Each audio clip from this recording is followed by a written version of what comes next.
இந்த மாதிரி இங்கிலீஷ்ல வந்துட்டு டைட்டில் ஏன் வச்சிருக்கீங்க அப்படின்னு சொல்லிட்டு இது வந்துட்டு நீங்க மாஸ்டர் படத்துல ஏன் கேட்கல, டிமாண்டி காலனில ஏன் கேட்கல? ராதா மேமுக்கும் இனியா மேமுக்கும் தான். ரெண்டு பேருமே வந்து வரும்போது பயங்கர ஸ்லிம்மாக இருந்தீங்க. ஓ தேங்க் யூ. பார்க்கும்போது உங்களை ரசிக்கிற மாதிரி இருந்தது. பட் ஆனால் போக போக பார்த்தீங்கன்னா கொஞ்சம் இதுவாகிட்டே போயிட்டு இருக்கீங்க. எதுவாயிட்டே? கொஞ்சம் உடம்பு போட்டுக்கிட்டே போறீங்க, கொஞ்சம் பெருத்துக்கிட்டே போறீங்க. இந்த படத்துல அவருக்கு ஈக்குவலா எப்படி பண்ணிருக்கீங்க, ஹீரோக்கு ஈக்குவலா ரெண்டு பேரும்? அப்படிலாம் இல்லைங்க, எல்லாருமே ஒரே மாதிரி இருக்க முடியாதுல்ல. எல்லாருமே ஒரு லேடிஸ்ன்றப்போ அப்ஸ் அண்ட் டவுன்ஸ் நம்ம ஏறுவோம் இறங்குவோம். அப்படிலாம் இல்லை, இது கேரக்டர். எங்களோட கேரக்டர் நாங்கள் ஒர்க் பண்ணோம், இனியாவோட கேரக்டர் இனியா ஒர்க் பண்ணாங்க. ஸோ அந்த கேரக்டர் அது வந்து நான் சொன்னால் வந்து படம் கதை என்னன்னு தெரிஞ்சிடும். நீங்கள் படம் பாருங்கள், உங்களுக்கு புரியும். இது ஏன் கேட்குறேன்னா, கேளுங்க. ஜென்ஸ் வந்து வயசானாலும் ஹீரோவாக தான் நடிப்பாங்க. ஓகே. பட் ஹீரோயின் வந்து கொஞ்சம் உடம்பு பட்டாவே அம்மா கேரக்டர், அக்கா கேரக்டர், அண்ணி கேரக்டர் தான் வருவாங்க. ஓகே, அதை தான் கேட்குறேன். இல்லைங்க அப்படி இனியா மேடம் சொல்லுவாங்க. இல்லை, ஒன் செகண்ட், நான் இன்னொரு விஷயத்துக்கு உங்களுக்கு பதில் சொல்ல விரும்புகிறேன். சார் வந்து கேட்டார் இந்த மாதிரி இங்கிலீஷில் வந்துட்டு டைட்டில் ஏன் வச்சுருக்கீங்க அப்படின்னு சொல்லிட்டு இது வந்துட்டு நீங்கள் மாஸ்டர் படத்தில் ஏன் கேட்கல, டிமாண்டி காலனில ஏன் கேட்கல? மாஸ்டர் படத்தில் ப்ரெஸ் மீட் வைக்கல மேடம். ஏன் நீங்கள் வேணா விஜய் சாரை கூட்டுவாங்க, இங்கே இருக்கவங்க யாராவது ஒருத்தர் அங்கே இந்த கேள்வி யாருமே எழுப்பலையே. மாஸ்டர் படத்தில் இப்போ ஸ்வீட்டி நாட்டி கிரேசின்றது ஜஸ்ட் வந்து இது தமிழில் சொன்னால் அந்த அந்த ரைமிங் வராது இல்லையா, அதனால தான் அந்த ரைமிங்காக தான் இந்த பேர் வச்சுருக்காங்க. Okay, thank you so much. இல்லை இட்ஸ் ஓகே, கேளுங்க, வேறு ஏதாவது கேள்வி இருக்கா? இல்லை அவங்க சொல்கிறேன்னாங்களே, அவங்க பதில் மேடம் சொல்கிறேன்னாங்களே. யா, ஒன் செகண்ட் சொல்லுங்கண்ணா. அதுதான் உடம்பு போட்டாவே அக்கா அண்ணி அந்த மாதிரி கேரக்டர் ஆகிடும். நீங்கள் ஹீரோயினாக ட்ராவல் பண்ண முடியாது. போன வாரம் தானே நான் ஹீரோயினாக பண்ண படம் பார்த்தீங்க நீங்கள். அப்போ ஹீரோயினாக தானே இருக்கும் நம்ம, இல்லையா? போன வாரம் இல்லை, நேருக்கு தான் ரிலீஸ் ஆகிருக்கு தியேட்டரில். அந்த படத்தில் நான் தானே ஹீரோயின். 3 கெட்ட போகிறேன், எனக்கு ட்ரான்ஸ்ஃபர்மேஷன், ஃப்ளாஷ்பேக்கு, ப்ரெசண்ட்டு எல்லாம் கெட்ட போகிறேன். அப்போது என்ன எந்த உலகத்தில் இருக்கீங்க நீங்கள்? அப்புறம் இன்னொரு விஷயம் சொல்கிறேன். ஆக்சுவலி நம்ம வந்து கதாபாத்திரத்துக்காக நம்மளை வந்து மாற்றிக்கிறது நிறைய விஷயத்தில் பண்ணுவேன். சீரன் படத்தில் வந்து எனக்கு 3 கெட்டப் ஆக்சுவலி.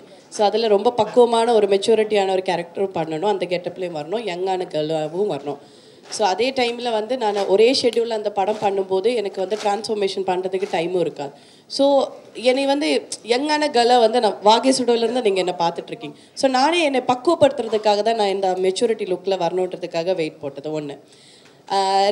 ரெண்டாவது விஷயம் என்னென்னா, சமீபத்தில் எனக்கு வந்து ஒரு நீ இன்ஜுரி அண்ட் ஷோல்டர் இன்ஜுரி வந்துருச்சு. அதனால வந்து ஒரு லேசர் சர்ஜரி தேவைப்பட்டுச்சுது. அதுக்கப்புறம் நான் என்னோடய டான்ஸ் ப்ராக்டிஸோ இல்லை எக்ஸசைஸோ எதுவுமே பண்ண முடியாமல் ஒரு சூழ்நிலை.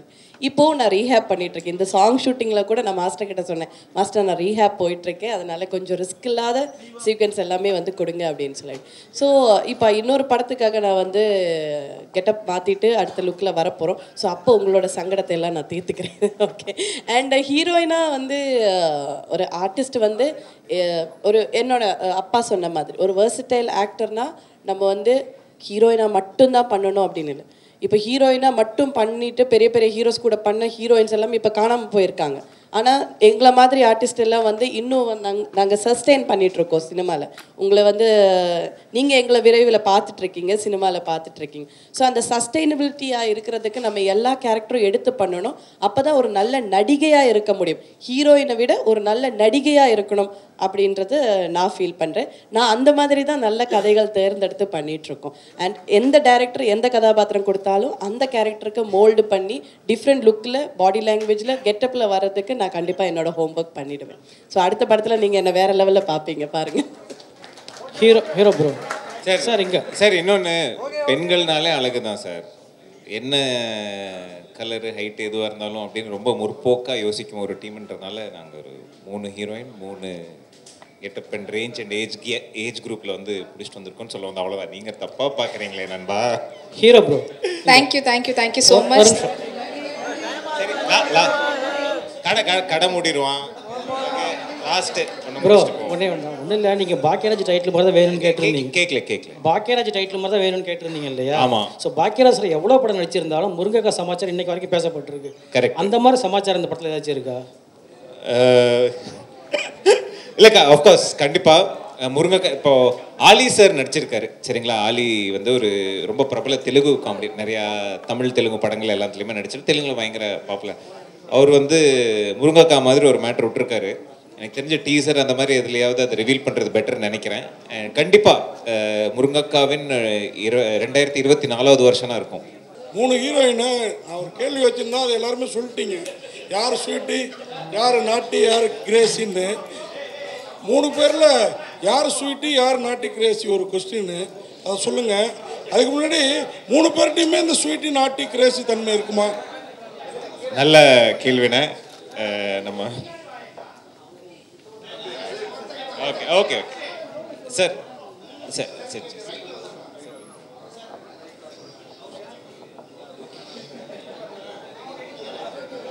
ஓகே ஓகே 3 பேர்கிட்டையுமே இந்த ஸ்வீட்டி, நாட்டி, கிரேசி தன்மை எதிர்பார்க்கலாமா?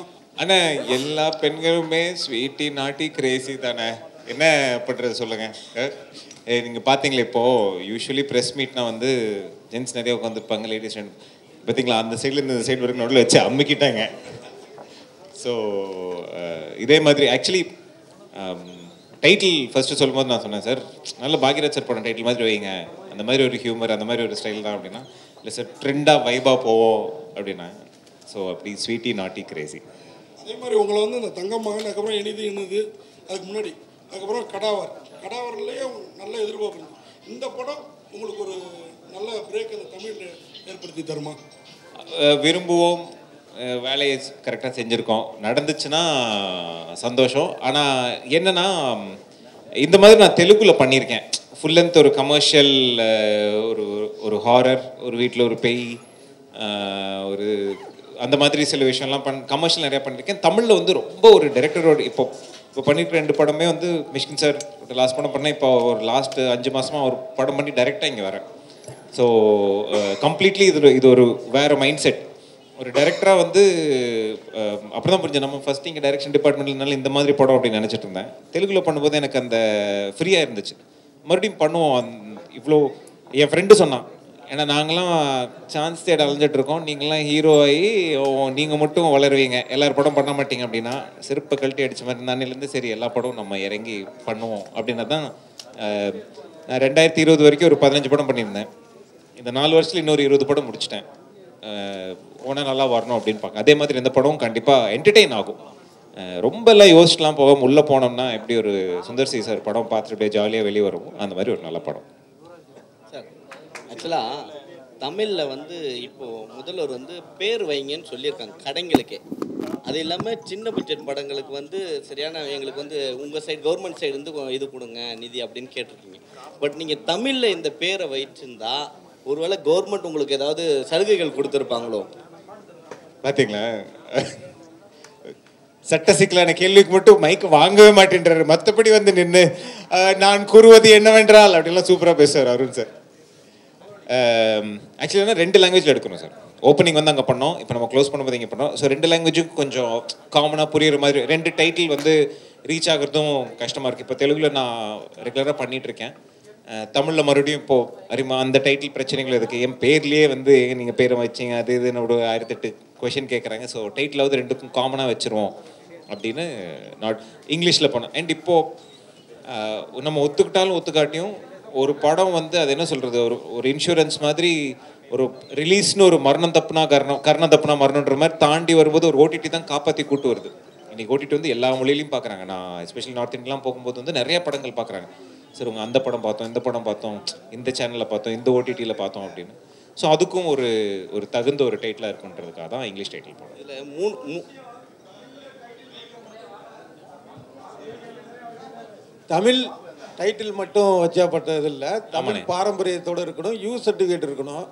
இது நீங்கள் சொல்கிறது பார்த்தா அடல்ட்டு அது இதுன்னு பார்க்குறப்போ வேறு விதமான ஒரு ஹாட்டான மூவியாக இருக்கும் போல தோணுது.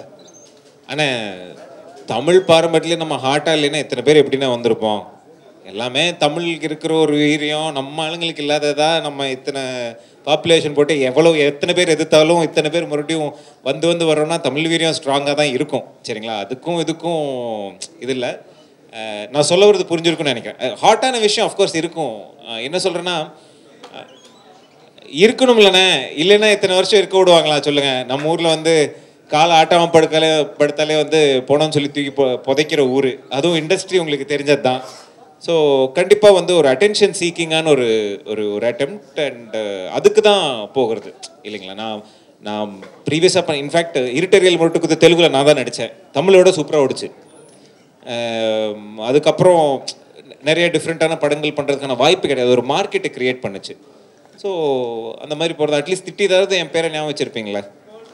ஹலோ, இப்போ நீங்கள் மேடையில் சொன்னீங்க, கொஞ்சம் வருத்தப்பட்டீங்க, என் பேர் கூட சரியாக தமிழில் தெரியலன்ட்டு. அதுக்கப்புறம் வந்து மென்ஷன் பண்ணும்போது தனுஷை மென்ஷன் பண்ணீங்க, சரிங்களா? ஆனால் தமிழ் இண்டஸ்ட்ரியிலே வந்து எம்மி ஜான்சனுக்கு ஹஸ்பண்டாக நடித்த ஒரே ஆள் நீங்கள் தான், சரிங்களா? வேறு யாரும் நடிக்கலை. சரி, இதெல்லாம் வந்து யாருமே சொல்லவும் இல்லை. ஏன்னா நீங்கள் இது சொல்லி நீங்கள் மென்ஷன் பண்ணலாம், நீங்கள் இதெல்லாம் யோசிக்க மாட்டீங்க. இல்லை, நான் இப்போ என்ன சொல்கிறதுன்னா, ஒரு ஒரு ஆர்டிஸ்ட்டை வச்சு இப்போது நீங்கள் சொல்கிற மாதிரி வந்து பல பேர் இப்போது நான் கோயம்புத்தூர் தான் போனோம்னா வந்து இப்போ ஒரு அடையாளமாக சொல்லும்போது அது சொல்கிறாங்க இல்லைங்களா. நான் ஒரு அடையாளமாக வந்து வேற ஒரு அடையாளம் நீண்டிப்போம், அதாவது எமி ஜாக்சன் புருஷன்ற அடையாளத்தை தாண்டி ஒரு அடையாளம் தேடுறதுனால சொல்கிறது இல்லை. இல்லைன்னா சொல்கிறதுக்கு என்ன இருக்குது, அவங்க இன்றைக்கி பெரிய ஸ்டாராக இருக்காங்க, கூட நடிச்சிருக்காங்க, அதில் ஒன்றும் தப்பு இல்லை. டேரக்டர் சொல்லும்போது இங்கே சொல்லும்போது 3 ஹீரோயினை லவ் பண்ணுன்னு சொன்னாங்க. ஒரு ஹீரோயின் லவ் பண்ணுறது குதிரை கொம்பு, அது கூட 2 லெஜெண்ட் உட்காந்து இருக்காங்க உங்கள் சைடில். எப்படி லவ் பண்ணீங்க சார்? அந்த கதையை தான் சார், கஷ்டத்தை தான் சார் படமாக எடுத்திருக்கோம். ஒரு ப்ரெஸ் மீட்டுக்கே வந்து திரட்டி கூட்டிகிட்டு வர்றதுக்கு எவ்வளோ பெரிய ஒரு பஞ்சாயத்து என்னன்னு பார்த்துருக்கீங்களா? நாங்கள் படத்தையே முடிச்சிருக்கோம், இப்போ தான் இன்றைக்கி தான் இஷ்டப்பா அப்படின்ற மாதிரி. ஆக்சுவலி என்னென்னா, ஜென்ரலாகவே வந்து நம்ம ஊரில் வந்து ஒரு ஜோக் ஜென்ரலாக பத்திரிக்கையிலையும் பார்த்தீங்கன்னா பிட் ஜோக் வந்திருக்கும், நிறையா கல்ச்சரில் இல்லாதது நம்ம ஊரில் இருக்குது. எல்லாம் இப்போ ரோட்டில் ஜோக் போட்டிருக்கோம், பேசும்போது வந்து ஒரு ஹியூமர் போயிட்டே இருக்கும். நம்ம பேச்சுவாக்கிலே வந்து வடிவேல் சாரும் கவுண்டமணி சாருனுடைய நிறையா வந்து வட்டார மொழிகள் யூஸ் பண்ணுறதாகட்டும் இருக்கும் இல்லைங்களா. ஸோ அது நம்ம கல்ச்சர்லேயே இருக்கிற ஒரு விஷயம். அதே மாதிரி சில இப்போ நான் +1 +2 படிக்கும்போது வந்து எங்கள் டியூஷன் பிள்ளைங்களாம் அந்த பெரிய கிளாஸ் ஆனாங்க, ஏன்னா அவங்க தான் ஜோக் சொல்லுவாங்க, ஜோக் சொல்கிறவன்ட்டு தான் வந்து. ஸோ அதுவும் ஒரு கலாச்சாரத்தில் எப்படி ஒரு ஃப்ளர்ட்டிங்கும் சில விஷயங்கள் இருந்ததோ, அந்த மாதிரி சைட் அடிக்கிறதோ இந்த விஷயங்களும் இருந்திருக்கு, சரிங்களா. அதை நம்ம ரொம்ப மூடி மறைக்காமல் எவ்வளோ தூரம் நாசூக்காக சொல்கிறோம், அதாவது அந்த வல்கேரிட்டிக்கும், அதாவது ரொம்ப முகம் சுளிக்கிற மாதிரி போகிறதுக்கும் என்ஜாய் பண்ணுறதுக்கு ஒரு சின்ன நூல் இருக்கு இல்லைங்களா, அந்த நூல் பிடிச்சி போகிறது தான் படம். அது பிடிச்சி பண்ணியிருக்கோன்னு ஒரு நம்பிக்கை இருக்குது சார். ஹீரோ சார், அதுமாதிரி ஒரு பீரியட் வந்து சிவாஜி தொடங்கி டிஆர் வரைக்கும் தஞ்சாவூர், அதுக்கப்புறம் மதுரை பாரதி ராஜா, அப்புறம் கோயம்புத்தூர் பயங்கரமாக கோலச்சிச்சு. இப்போது மெட்ராஸ், இந்த டயத்தில் கோயம்புத்தூர்காரரா நீங்கள் ஜெயிக்கிறதுக்கு என்னெல்லாம் எஃபர்ட் போட்டுட்ருக்கீங்க சார்? மனதில் நம்பிக்கை, நேர்மை, நாணயம், இதை தவிர வேறு எதுவுமே போடுறதுக்கு இல்லைன்னு வச்சுக்கலாம். நான் இங்கேயும் படித்தேன், நான் இங்கே செனட் ஆஃப் ரோட்டில் தான் படிச்சுட்டு இருந்தேன். எம்சிசி தாம்பரத்தில் தான் படித்தேன். இன்ஃபேக்ட் எல்வி பிரசாத் ரோடை தாண்டி போனால் எல்வி பிரசாத் ஃபிலிம் இன்ஸ்டியூட் இருக்குது, அந்த இன்ஸ்டியூட்டில் மட்டுமே ஒரு 35 ஷார்ட் ஃபிலிம் நான் நடிச்சிருக்கேன். யூடியூப் வந்த புதுசுலேயே வந்து காதலில் சொதுப்பது எப்படி, மிட்டாய் வீடு, இன்றைக்கி இருக்கிற மிகப்பெரிய இயக்குநர்கள் எல்லாருமே வந்து ஒரு காலத்தில் கூட ஷார்ட் ஃபிலிம் பண்ணி வந்தவங்க தான். இன்க்ளூடிங் இப்போ கடைசி விவசாய மணிகண்டனுடைய ஒரு ஷார்ட் ஃபிலிம், ஒரு 40 மினிட் ஃபில்ம், மீண்டும் ஒரு புன்னகைன்றது கூட நான் தான் பண்ணேன். ஸோ இங்கே இருந்து சென்னையிலேருந்து பல வருஷம் பல படிகள் ஏறி பெருசாக ஒர்க் அவுட் ஆகலன்னு தான் போனேன். வந்துருந்துச்சுன்னா நல்லா இருந்திருப்போமே இங்கே. ராதா மேம், நன்றி.